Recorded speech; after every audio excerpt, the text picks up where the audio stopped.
সদৌ ছাত্ৰ সন্থাৰ আহ্বানত আজি সমগ্ৰ অসমৰ ভাৰতৰত্ন ডক্টৰ ভূপেন হাজৰিকা দেৱৰ জন্ম জয়ন্তী উপলক্ষে আমি শ্ৰদ্ধাঞ্জলি অনুষ্ঠানত উপস্থিত থকা সকল জিলা ছাত্ৰ সন্থাৰ অন্তৰ্গত কেওখন আঞ্চলিক ছাত্ৰ সন্থাৰ সন্মানীয় সভাপতি সাধাৰণ সম্পাদকে প্ৰমুখ্য কৰি সন্মানীয় বিষয়ববীয়াসকল আৰু আমি আমন্ত্ৰণ কৰি অনা আমাৰ সকলোৱে চিনাকি সংগীত জগতৰ লগত জড়িত বিশিষ্ট সংগীত শিল্পী জয়ন্ত দত্ত ডাঙৰীয়া আমাৰ মাজত জনাইছো আৰু শ্ৰদ্ধাঞ্জলি জনাবৰ বাবে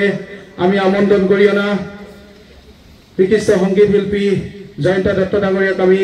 শিৱসাগৰ জিলা ছাত্ৰ সন্থাৰ তৰফৰ পৰা শ্ৰদ্ধা জনাব বিচাৰিছো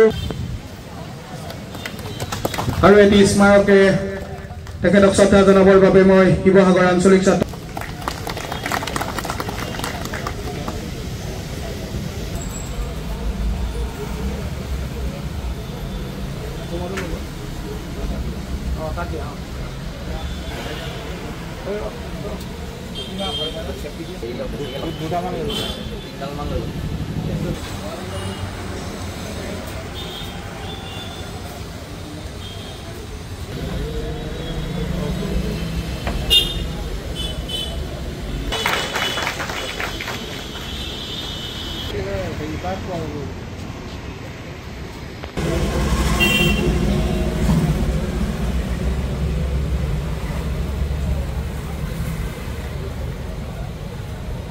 আয়োজন কৰা হৈছে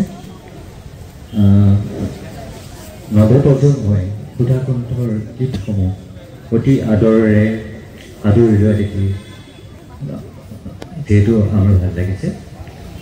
সুধাকণ্ঠৰ গীতসমূহ অকল গোৱাৰ উপৰিও তেখেতৰ গীতত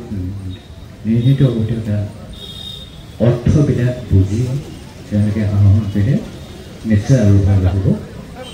গতিকে আজিৰ এই পবিত্ৰ ক্ষণত আৰু চিৰবন্য ব্যক্তি ডক্টৰ ভাৰতৰত্ন ডক্টৰ ভূপেন হাজৰিকাদেৱৰ আজি শতবাৰ্ষিকী জন্ম জয়ন্তী এই জন্ম জয়ন্তীৰ উপলক্ষে সদৌ অসম ছাত্ৰ সন্থাৰ আহ্বানত সমগ্ৰ অসমৰ লগতে আজি সদৌ শিৱসাগৰ জিলা ছাত্ৰ সন্থায়ো ভাৰতৰত্ন ডক্টৰ ভূপেন হাজৰিকাদেৱৰ জন্ম শতবাৰ্ষিকী উদযাপন কৰিছে আজিৰ এই শিৱসাগৰ নগৰৰ মাজমজিয়াত থকা লক্ষ্মীনাথ শিশু উদ্যানৰ এই প্ৰাংগণত থকা ডক্টৰ ভূপেন হাজৰিকাদেৱৰ প্ৰতিমূৰ্তিৰ সন্মুখত আমি বন্তি প্ৰজ্বলনেৰে আজি তেখেতলৈ শ্ৰদ্ধাঞ্জলি জনাইছোঁ তাৰ পৰৱৰ্তী পৰ্যায়ত আমি মানুহে মানুহৰ বাবে এই গীতটি পৰিৱেশন কৰি তেখেতলৈ গভীৰ শ্ৰদ্ধাঞ্জলি জ্ঞাপন কৰিছোঁ আৰু এই আজিৰ এই জন্ম দিনটিত আমি সকলোৱে তেওঁক শ্ৰদ্ধাৰে সুঁৱৰিছোঁ তাৰ সমান্তৰালভাৱে অসমীয়া জাতিটোৰ বাবে তেখেতৰ যি সৃষ্টিৰাজি যি অমৰ সৃষ্টিৰাজি সেই সৃষ্টিৰাজিক আমি